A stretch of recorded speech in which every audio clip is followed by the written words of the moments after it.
Best versus best.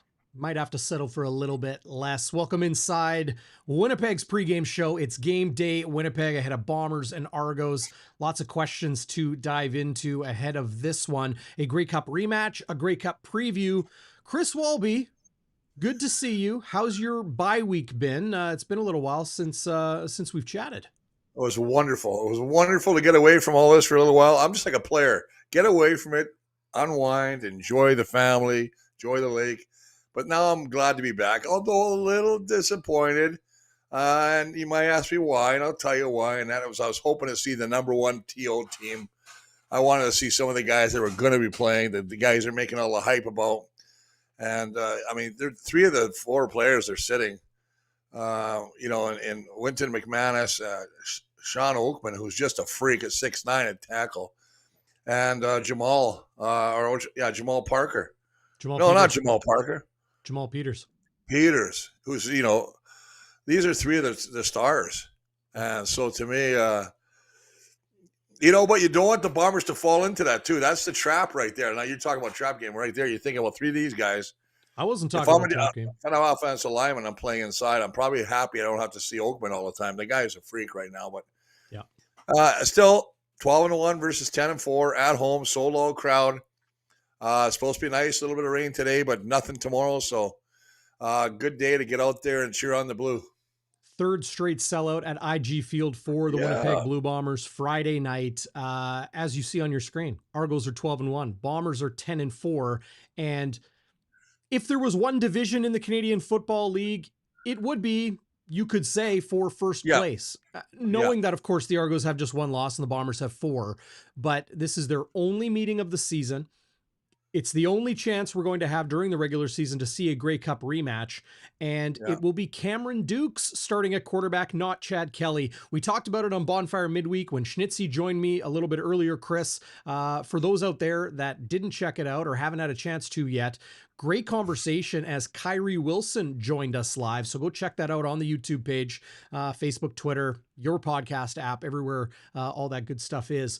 But the question right now is, Chris, the Argos had 3 bye weeks pretty much in the first half of the season. They're in a pretty hellacious stretch here to finish out the regular season. They have locked up first place in the East. They have secured that home bye, and they will host the East final the week before the 110th Grey Cup in Hamilton.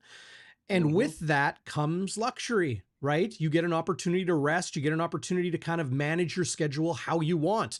And they are clearly rolling out some load management for quarterback Chad Kelly. Is it a smart decision? Is it something that is more of a disservice to fans than it is service to the team? Where do you stand on that?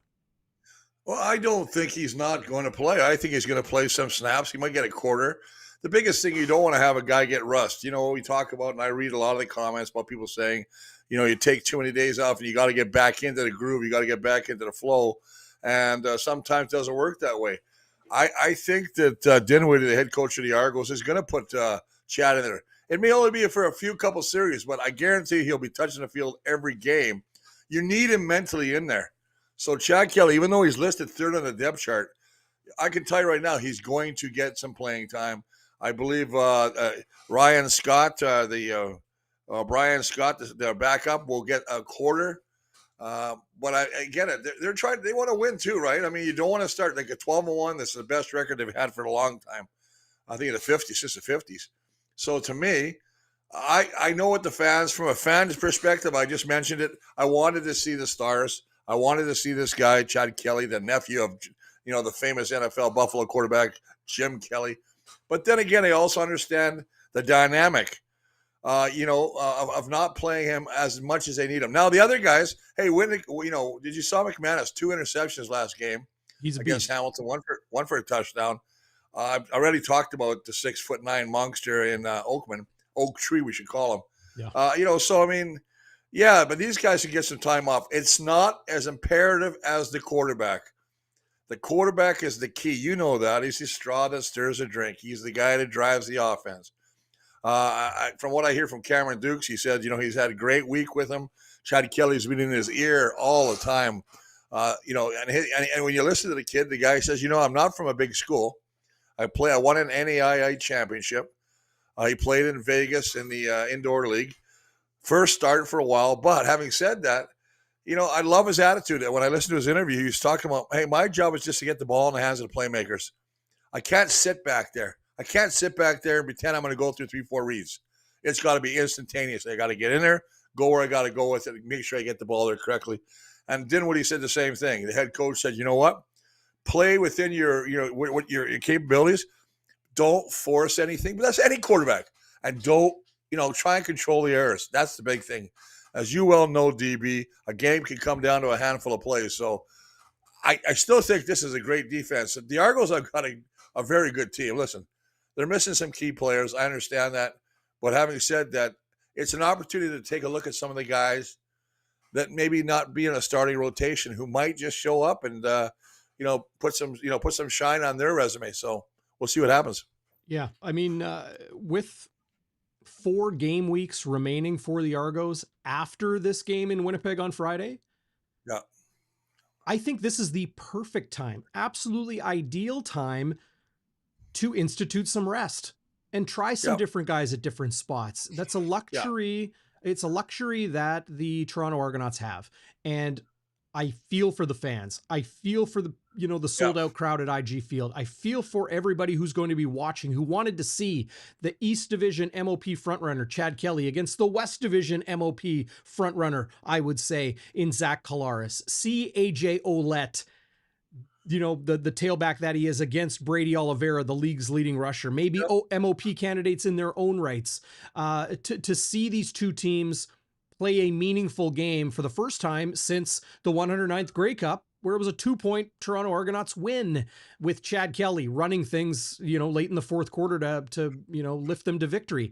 To see Andrew Harris play on home field for the first time in a long time, as he was injured the last time he was here. Well, he's injured again on the 6-game injured list. He did come off the plane. He is in his hometown of Winnipeg. Oh, for sure. He will be on the sidelines. We'll get into that and a whole lot more. Winton McManus, Jamal Peters, who joined the Argos mid-season after some time in the National Football League. Sean Oakman, you mentioned. Defensive back Robertson Daniel, Canadian receiver Curly Gittins Jr., There's a whole bunch of guys. Dariush Bladek on the offensive line, Shane Richards on the offensive line, Cameron Phillips at receiver. A lot of Argos are out of the lineup. But when you have 3 buys in the first half of the season, and then you have to look at the second half and say, gosh, where are we going to rest? We're going to get that 1 bye week going into the East Final to get healthy and straightened away. This is the luxury the Argos have. Next game, their home game, will be the 150th anniversary of the Toronto Argonauts franchise. So an important game. Look, if I was the Blue Bombers and the roles were reversed and I had Zach Collaros or I had Brady Oliveira or Adam Bighill or whatever, my star player, and I needed to do something with them to ensure that they were good to go for the 150th anniversary, and that I had a month of regular season remaining, and I'm worried about, rest versus rust and all that, you got a month. Rest now in the hard place to play, IG Field, with the crazy crowd when the offense is on and the Argos offense is on the field and all of that. This is an ideal time to rest Chad Kelly, because they have 4 more games to get the wheels back going again. Final bye, first round of the playoffs, and then they're going to be full charge for that East Final. I think they're set up for success right now. Well, there's another thing. I mean, they had their buys earlier on in the year. They don't have any more buys. I don't care about the buys, to be honest with you, unless you suffer a major injury. It's all about building. You're always building. Every week you're building toward that final. 1 was to make the playoffs. 2 is to, wrap up first place, get the home game for the final. They've done both those already. Now it's just to build, continually get stronger as the year goes on, as they get closer to that final date. And for me, they're not taking it. They don't have any more breaks. So this is a smart move about allowing some guys to get a break. Listen, Sean Oakman, you know what? You got guys that can come in there and play from.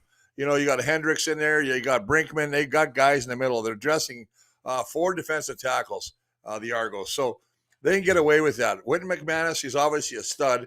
The guy that nobody talks about, and the guy that I think is having an MOP year, is a Darius Pickett. Yeah. At that strong side linebacker. Leads the league in tackle. Leads the league in defensive plays made. Well, not only that, he's had 40 tackles. Think about this: 40 tackles in the last 4 games. That's crazy. He's all over the field. And actually, it was interesting to listen to Zach Collaros talk about him. And he brought up number 6, saying that guy is a baller. Pickett's a guy you got to watch. He's fast. He's smart. He reads. The Argos, they do a lot of different coverages. Bombers have to be smart too. And then you look at, what they have up. They got a good offensive line. I saw a little bit of the kid that I really like, and that's the backup to Ouellette, who didn't play. They gave Ouellette the week off last week against Hamilton. And then they played, what's his name? Deontay McMahon, number 24, a little scat back, 5'9", and does he have jets? Yeah. You see him go around the corner. It looks like they got the angle cut off, and he just blows by him. I was listening to the commentators in TSM, and I know that I agree with Matt Dunnigan when he was talking about that. He said, this kid's excitement. And they actually made the comparison, and I think it's unfair, but they were trying to make a comparison, McMahon to Pinball Clemens. And that's a heck of a comparison to make this early on after only 1 game. We all know Pinball. I played against Pinball many years, and I watched him as he took things in his own hands many times. But again, they got a wealth of talent. So you're right. But when I'm talking about Chad Kelly, and I'm talking about Chad Kelly particularly right now, that's the guy that he'll get rest, but I cannot see him sitting out games. I just can't see it. Even if he goes in for a few plays, even if he goes in for half a quarter, he'll get more time as the season goes on. So to your point, DB, you're right. This is an absolutely wonderful time with 4 games left to have a little bit more rest. But I still don't think you're going to sit him a whole game. I'd be very surprised. Yep. To me, I'd like to get him a little bit of playing time, keep him involved, keep in the game mentally, physically. And now they say, well, what if he gets injured? Well, anybody can get injured. He could be going to Subway and get hit by a car going to get one of those sandwiches. Oh, yeah. Is that what it's called? Subway? Oh, yeah. Oh, no. Mother. Hallway. Oh, that's what it's called. Yeah. Yeah. Sorry. Well, and let's take a look at the Winnipeg Blue Bombers depth chart here on GameDay Winnipeg. And great to see everybody in the live chat.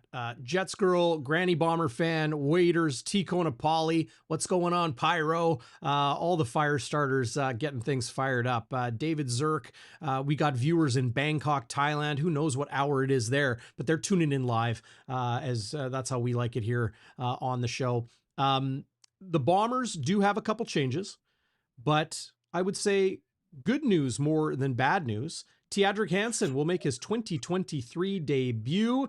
Lineup at defensive end. Jackson Jeffcoat returns after missing a game with a lower body issue. Hansen, I think, Chris, his impact will be felt on special teams more than anything. The Bombers' special teams, we'll talk about the return game, but it is the it is the cover teams that have me most concerned. They've been frankly terrible. And Friday night, they're facing, for my money, the best special teams player in the CFL today, Javon Leake. He is a physical, fast, explosive returner, big body that can move. When you've got a big body as a returner, like you think Janarian Grant can stiff arm guys and have the afterburners to turn it on. Javon Leake is special. If Winnipeg doesn't corral him, it could get out of hand. Yeah, I agree. I mean, he's averaging 15 yards a return, but the big stat that jumps out is the 4 touchdowns, and he's almost broken a couple others. He's got a 40-plus yard one on a kickoff return. He gets to run the ball. He's a little bit involved in their offense. He's definitely a game breaker and very much in the same category as a Janarian Grant, who I'm happy to hear is getting closer and closer to returning. But that's another game. This is the one they have to watch. I agree with you 115%, better than 110%, that I do believe Teadric Hansen is going to be a huge factor. He's going to be hungry. He's a hungry man right now. And he's going to be going down that field taking no prisoners. So they need somebody, because they haven't had a guy like Mike Miller since Mike's been out. Right. A guy that goes down there and basically sacrifices his body, blows up the wedge, gets involved. So it'll be interesting to see what Teadric gets there. I'm happy for the young man. It's a terrible injury to come back from, but with the therapists, the trainers that the league has now, I'm really glad to see him back on the field. Yeah. And it is good news overall that the Blue Bombers Yep. defense is pretty healthy. Winston Rose and Evan Holm on the field side, Dietrich Nichols and Demario Houston. Houston, of course, the CFL interception leader.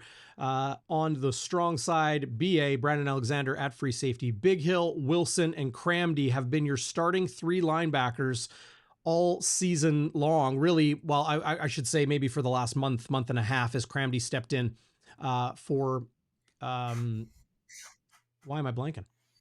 He stepped in for Alden Darby, who was on the 6-game injured list. Thank you very much. Jeffcoat returns. Hansen there to rotate in. Walker and Thomas at defensive tackle. For my money, the best athlete in the CFL. Willie Jefferson at defensive end. But when Jeffcoat's in the lineup, Chris, he seems to always elevate the Blue Bombers defense as a whole. Offensively, Brady Oliveira continues his outstanding season. Fair to say he is the most outstanding Canadian frontrunner right now, set to, he's on pace for over 1,500 rushing yards, add in a whole whack of receiving yards. Nobody has had more rushing yards at this point of the season than Brady Oliveira, other than John Cornish, who finished with 1,800 rushing yards back in his MOP days. And kudos to Oliveira. I mean, he's having an outstanding year. He gets stronger and stronger as the game goes on. He's going to have his work cut out.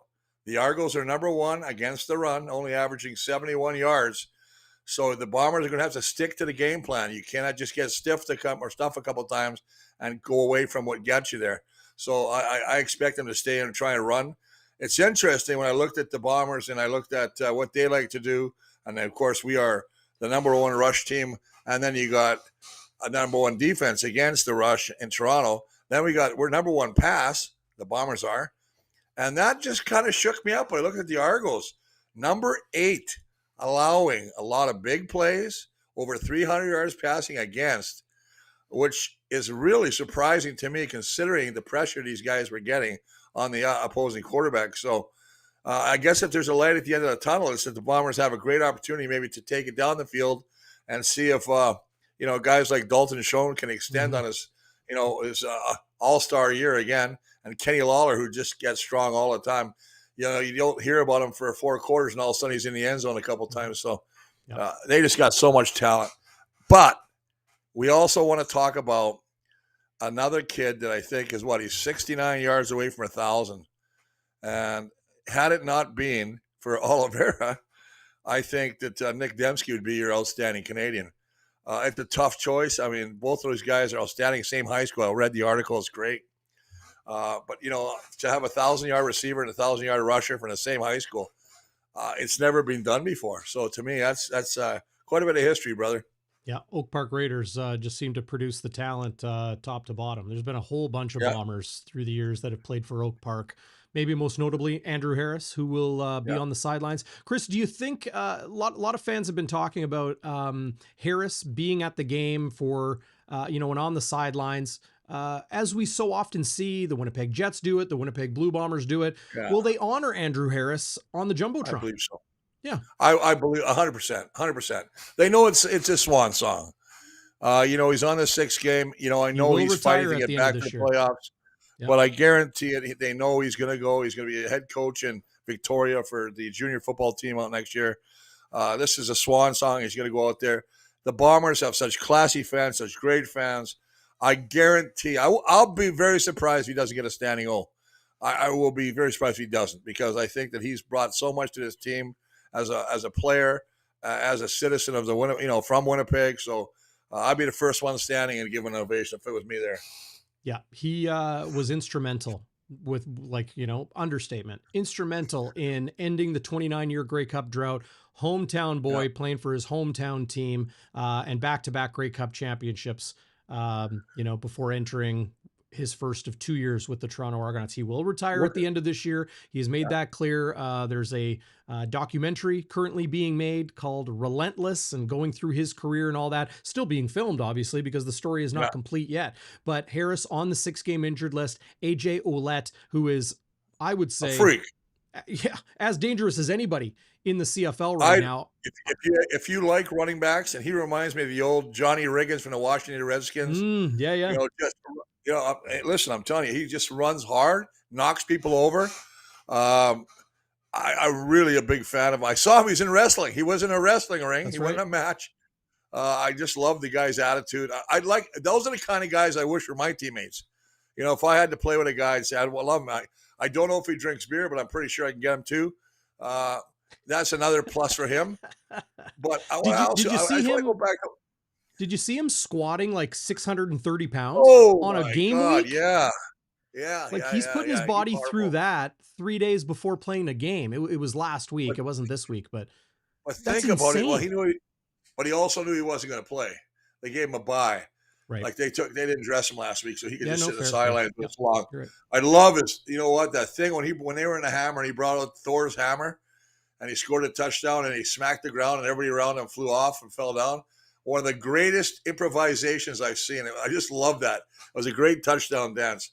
I'm a huge fan of Ouellette. The other one, there's a question here, and I think it was the Waiters 27. Can Collaros create more separation from Kelly for MOP? Yeah. That is a great question because, see, if you know Chad Kelly, anybody who plays quarterback, don't tell me they don't have an ego. Don't tell me they don't have an ego. They want to be the best. That's why they play quarterback. You get all the chicks, you get all the money, you got the fancy cars. The old lineman, we just get free burgers and beer. You're the dude when you're the quarterback, and you should act. Oh, you are the dude. Yeah. So you know what? Now that's a great question. And Waiter's great question too. Does sitting out and not playing in every game, a full game, and I'm going to emphasize that again, full game, hurt his separation? Can I answer? Well, what happens if, yeah, you want to answer? Go ahead. My answer is Chad Kelly needs to do everything he can because right now his numbers are not as good as Zach Collaros's. Yeah. They're not. You look at all of the metrics, you go a little bit deeper than passing yards, touchdowns, and interceptions. You go a little bit deeper. And, a lot of people say quarterback record. Okay, Chad Kelly's 12-1 and, Collaros has lost 4 games this year or whatever. That's all fine and good, but you look at the metrics, you look at the deep numbers of completion percentage and ratio and quarterback efficiency rating and, big play ability and the efficiency on those big plays. Zach Collaros is quite a fair, I wouldn't say he is definitely ahead of Chad Kelly in a lot of those metrics. So, and I don't know about that, buddy. I look at some of the metrics and I know that Chad Kelly and Zach Collaros right now have both led their team to 43 offensive touchdowns drives. Mm-hmm. I watch what they've done.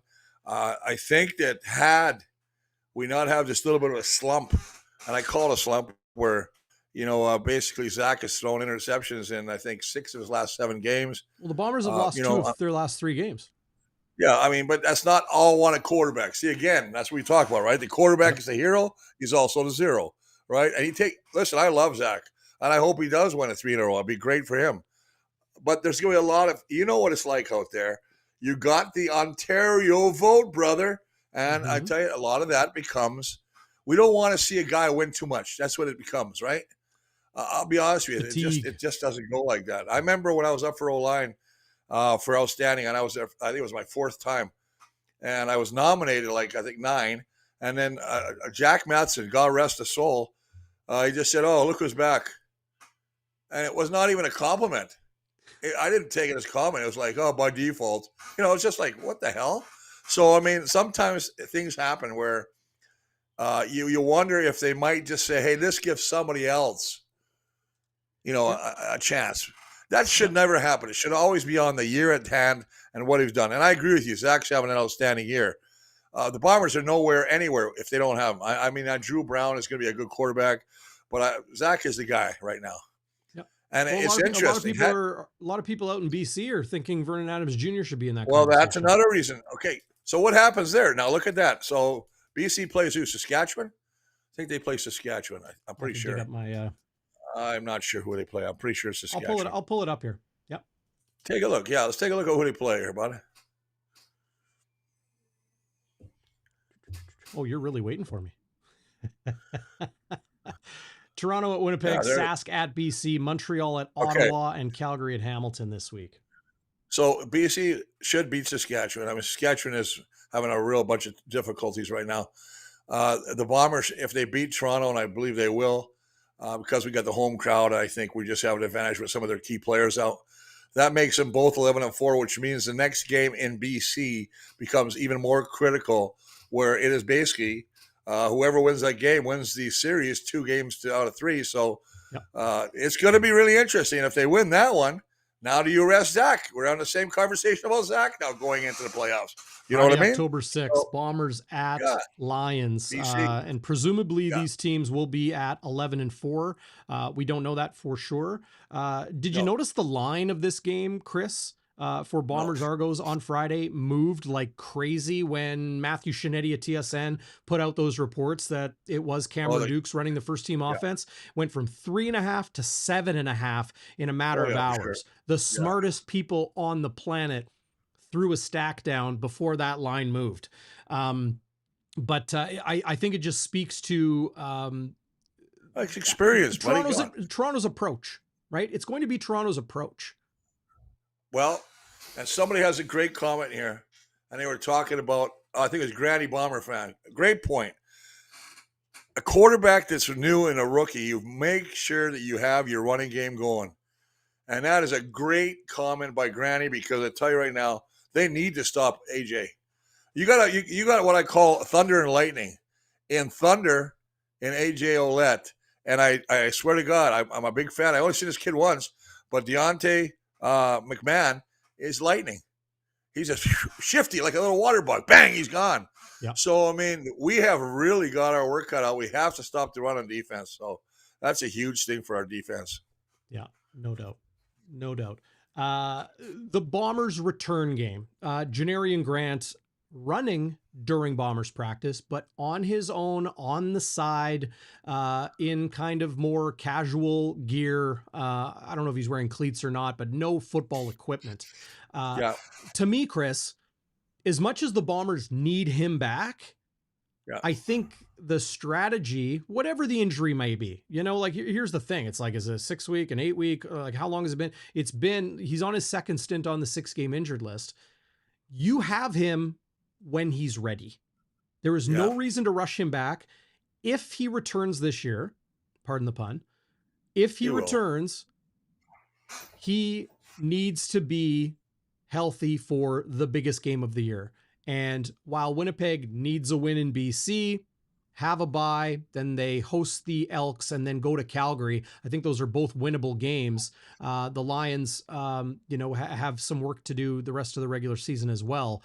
But for the Bombers, you don't go risking the health of a player when you know you need him in the Grey Cup. And I think the Bombers can get to the Grey Cup without Janarian Grant. But in the Grey Cup, you want all your guns firing, right? That's an oxymoron. We're talking about not playing Chad Kelly, and because I'm saying he needs to play, and you're saying we just need him for one game. And Janarian Grant, Toronto's got the East locked up. It doesn't matter. Bombers are not. Got live bullets flying at you as you got guys barreling down to take your head off. You haven't been in a live game all of a sudden. You need to get him back before the end of the year. Can't have him just come to the biggest game of the year, and all of a sudden you throw him to the Wolves. Yeah, but there's a difference. Hey, it's not practice. No, it's not like practice. There's a difference between playing quarterback, touching the ball every snap, and being a returner. No? Oh, for sure.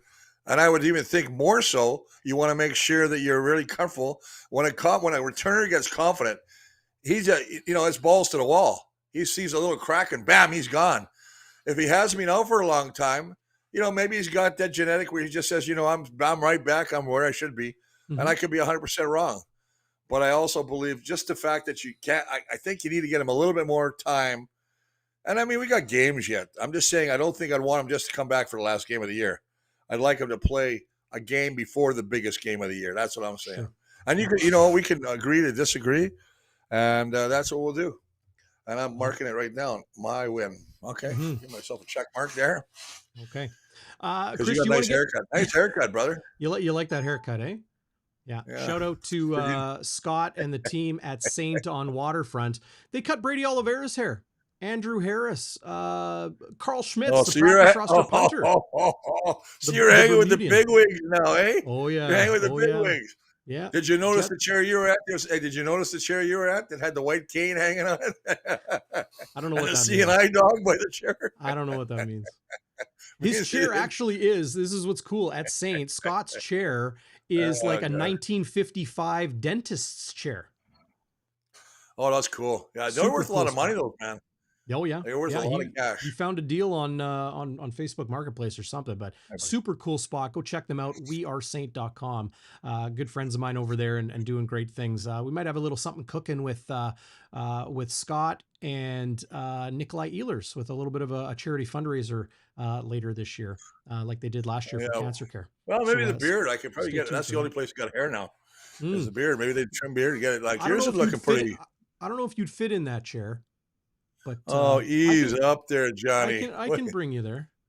Oh, for love of God! I don't want to hang with you at Ehlers. I don't want to hang with you in all the hockey pucks as you get your new suits and walk in there. Right? Bull! I got my little clippers here. I'll cut my own hair. Jesus! I don't know if you could fit in the chair. Oh, Walby's not liking me today. Walby is not liking me today. Hey, give him a bye week, and he comes back a little bit. I used to be able to just kind of like jab. I used to be able to jab you a little bit. You could take it. Yeah. Now you're sensitive. Yeah. Oh yeah. Don't even get me going on that one. Keys to the game, Chris. Yes, keys to the game. With no Winton McManus. Right now. With no. Well, why not? Not right now. Ready? Well, okay. Well, what else do you want to talk about before we get into your keys? You're teasing everybody. Yeah. Well, let's talk about. Let me take a look at this. Look, we talked about Jeff Coe. We talked about Brady. Wolotarski, the guitar man. Damian Jackson. Mm-hmm. I think we got to talk about Toronto. Toronto. I just want to see what's going on with Toronto. I want to talk about Darius Pickett. And I don't know half these guys. That's one of the things I don't like about this league. And I agree with you on that. You brought it up earlier. The fact that we only play Toronto once is horse crap. I mean, you mentioned the other thing, and that is that they got 3 buys in the first 5 weeks. That's horse crap. Who's making it? Are these guys? I mean, they got a bottle of tequila out there, and they're just taking shots, and they say, "Okay, next up, Winnipeg, pour me a shot." No, enough. Argos play the Ticats 4 times. They play the Bombers once. I know. Remember last year we didn't play Ottawa. Mm-hmm. That was the stupid! The league, a 9-team league, brother. Yeah, Lapo and Nichols not coming back to Winnipeg. And then Grey Cup rematch doesn't happen until week 17. And now the one team's got the East wrapped up, so they're resting guys. It seems like they always pick Winnipeg, Hamilton to start it off. I don't know why. I agree with you. It should have been Winnipeg, Toronto. Should always be the Grey Cup rematch, first game back. Yep. That to me would have been common sense. But Randy Ambrosi, you are the commissioner. I know you personally, and I know you as a fellow football player, fellow old lineman. Winnipegger. So I got to stick up here a little bit. Fellow Winnipegger, yeah. His folks own an electric company out here. Mm-hmm. So, well, look at this. What's this? Castillo was taking photos at the Jet game last night? He was. Yeah, right on the glass. Was he a photographer? I guess so. Really? Bombers defensive back. Yeah, no. Sergio Castillo taking pictures. Jordan Younger, the Blue Bombers defensive backs coach, multi-time Grey Cup champion. He's often seen with a camera around his neck in the Bombers facility. Really? Life after football, right? I didn't know that. I mean, I guess I'm surprised. I mean, well, I guess, as a kicker, you got so much time. It's not like you're doing anything all day. You sit around drinking Slurpees. And then the next thing you know, you're taking pictures. I'm referring to Trevor Kennard and Troy Westwood, who never saw a practice they didn't like because they were always on the other field drinking. They were at 7-Eleven drinking Slurpees all the time. Right. So yeah, we hated those guys. What? Now we love them, but I hate them. I remember. All right, that was it. Some of the funniest stories you tell me, Chris, is how, During your playing days, it's like, man, if people had cell phones back then, if they had a camera, how many guys would have been in trouble? Oh boy. I mean, the things we used to do, I mean, obviously I can talk about some of them. I mean, I mean, Dave Black, God bless Dave. Dave had a connection with one of the breweries, local breweries. Mm-hmm. We went to one of the watering holes in Brandon because training camp was in Brandon for a number of years. Yep. And after every night, the old line, we owned the little watering hole we were. I won't tell you what it was for, but we'd go in there, and under our table, in the bar, under our table was 2 cases of beer every night. And everybody wanted to be a honorary old lineman. And I remember even the kickers going, "Hey, Blackie, can we come?" We go, not so kind of words like, "Hey, no, not coming. You kickers, you little bastards. Get out of here." I used to manage a bar. You can't do that. I remember a bunch of bikers coming into my bar years ago, grabbed a 2 for a bud, put it under the table, and I'm like, no, fellas. You can't do that. And it took some diplomacy, it took some words, but I was able to talk them out of that place. It was not fun. Not fun dealing with 3 or 4 bikers, but No, I wouldn't. I was going to say you remind me of, and I'll say this one last story because I love stories, but again, only because somebody's talking about Blackie, and I just mentioned Blackie. Blackie's from out east in Ontario, Whitby, Ontario, I believe. And he said he used to be a bouncer. He was a bouncer at a hotel. And he said that the bikers came in. And he said he didn't like the way the bikers were acting. So he went up to the one biker and he said, "Hey, listen, we got problems." And he go, "Take off." And Blackie put his head into the bar. And then he went off to the roof and fought another one and threw him off the roof. Then he threw another one through the window. And then he goes to grab the last one, grabs his head, puts it into a cigarette machine, pulls it out. He's got a Demorier stuck in his mouth, and Blackie goes, "Wrong brand, asshole." But I'm not lying. That is Blackie telling me this story. So me, Miles Grell, and Sam Mickwasser are on their we're on the floor. Literally, we should have had Pampers on because we're wetting ourselves. Oh, boy. That's outstanding.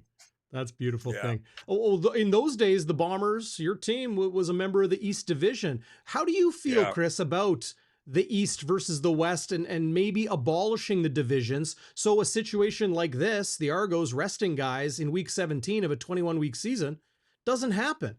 Because if there was one division, this game would mean something.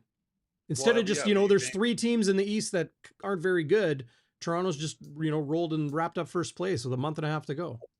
100%. 100%. We get rid of that crossover garbage, all that kind of stuff. And the best teams would actually make it. I'm okay with that.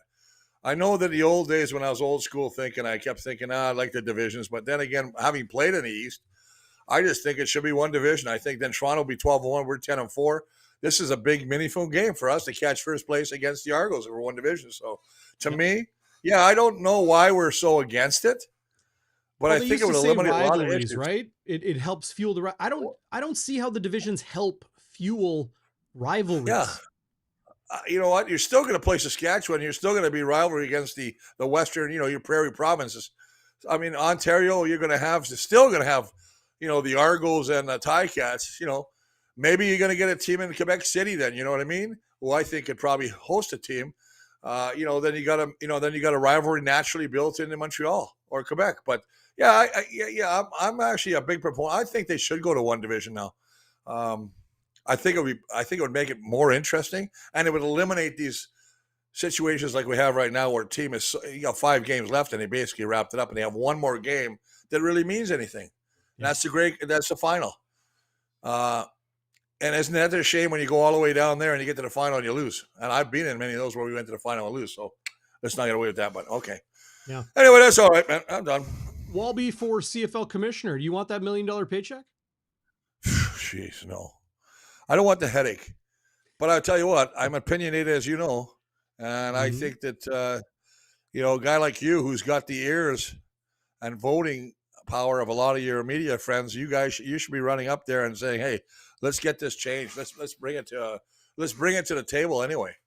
You know what I mean? Well, I've been trying to get you a vote for the CFL awards for a long time. I actually had a vote when I worked for CBC.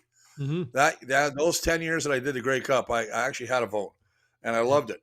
But having said that, I was like hero to zero. I went from the penthouse to the outhouse. Oh, come on. We've gone from 7 voters in each of the CFL markets to now 5 media votes. The head coach in every market gets a vote. And if there needs to be a tie break, because 5 + 1 is 6, if there does need to be a tie break, the chapter chair of each CFL market would vote to break the tie. If they need it again, it goes to the president of the Football Reporters of Canada. Who's the chapter? Really? Yep. Uh, No. It goes to the president of the Football Reporters of Canada, another media member with a vote. I thought you said president of the football club. No, that would no. Well, no, because it's biased. Everything's biased. Even the coaching could be biased. Yeah. I think it's biased if you have a guy on your team and he's up for an award and you're the coach, you're voting for him. Of course you're voting for him. You know what I mean? You have most outstanding defensive player. There is no most outstanding offensive player. You have most outstanding offensive lineman, but you don't have most outstanding defensive lineman. Do those awards need to be brought back? Yeah, absolutely. I think they're getting shortchanged. I think that when you have one defensive player that encompasses DBs, linebackers, and D-line, just think it's like you're stretching out like 30, 40, 50 players as opposed to, maybe, a smaller amount. And I'm just using that 50 it's probably even more than that because obviously each team has, 30 on defense. So you look 30 times, whatever, 8, 2,400. To me, it doesn't make sense. I mean, I think that you should have a D lineman award.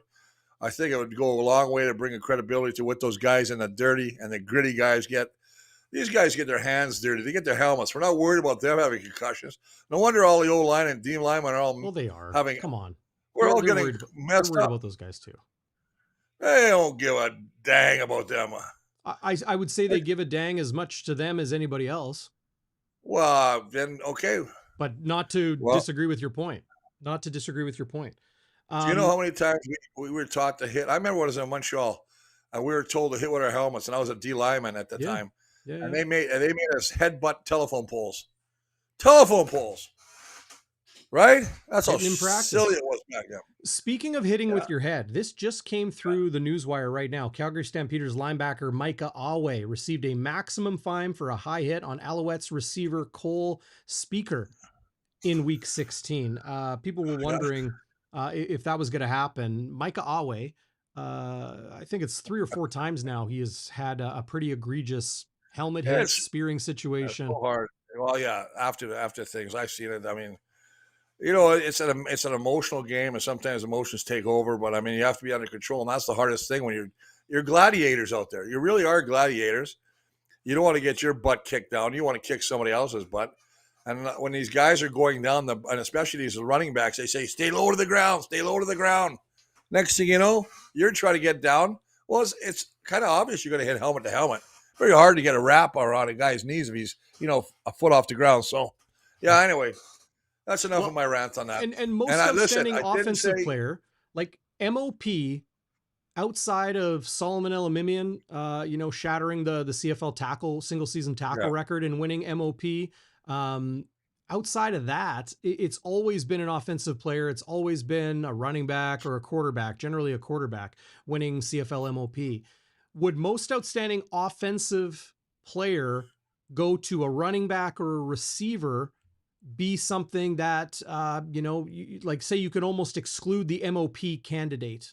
There would have to be, you could probably figure out a way to do that. Yeah, it's another one of those wild ones, right, too. I mean, obviously, if you got a guy like a quarterback who's going to get all the attention, he basically takes away anybody else's opportunity to be an MOP, right?